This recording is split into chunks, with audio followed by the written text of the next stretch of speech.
مەلا لە دوو سەردەمی جیاوازدا. پێشناوی مەلا تەنیا وشەیەکی سادەی نێوزمان نییە، بەڵکو هەڵگری مێژوو و فەرەنگی تایبەت بەخۆیەتی و قورسیەکی تایبەتی لە ناو مێژووی کوردەواریدا هەیە.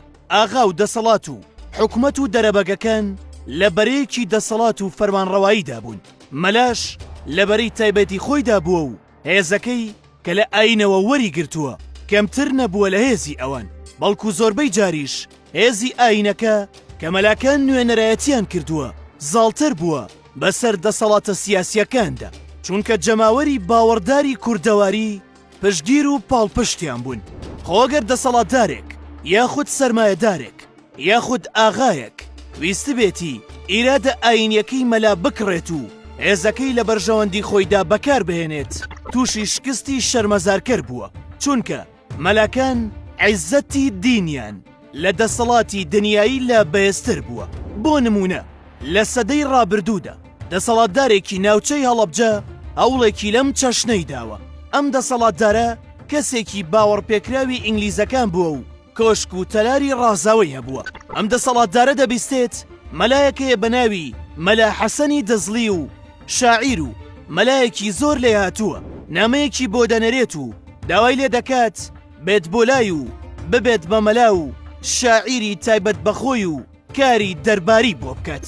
مەلا حەسەنی دەزڵیش بەم داوایە زۆر دڵگران دەبێت، بە تایبەت ئەوەی کە ئەم سەرکردەیە دۆستی ئینگلیزەکانە و وەک ئەوان سەگ بەخێو دەکا و ژیانی شاهانەیی دەژی.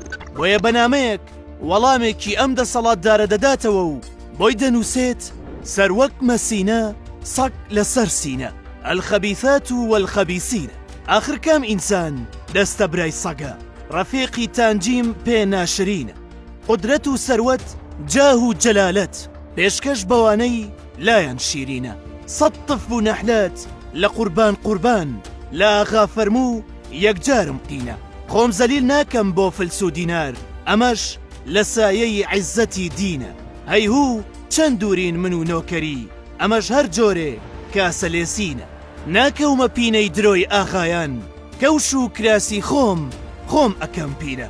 آخر من قورئان وا لەسەر سینەم الطەیبات والطەیبینە.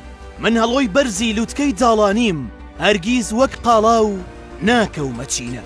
حەسەن بۆ مەقام نۆکەری ناکە، سەد جار ڕیامە ئەو جۆرە ژینە. ئەم نامە شیعریە شەرمەزاریەکی مێژوویی بۆ دەسەڵاتدارەکە و سەربەرزیەکی گەورە بۆ مەلا حەسەن تۆمار دەکات. بەڵام پاش تێپەڕبوونی چەندین ساڵ بەسەر ئەم مەقامە بەرزەی مەلایەتیدا و تێکەڵکردنی ئاین بەکایە سیاسی و دینیەکان و بەکارهێنانی وەک چەکی بەرژەوەندی حیزب و دەسەڵات دۆخێکیان خوڵقاند کە چیتر هیچ مەلایەک هاوشێوەی مەلا حەسەنی دەزڵی وەڵامێکی ڕق و شەرمەزارکەر بە سیاسیەکان نەداتەوە، بەڵکو هەندێکیش لەوانە بکەونە داوی دەسەڵاتەوە و شانازی بە دەرباربوونی خۆیانەوە بکەن، بە جۆرێک پاساوی ئاینیشیان بۆ ئەم تێکەڵکردنە بهێنەوە و حیزبایەتی بەکاری پەیامبەران پەسەند بکەن.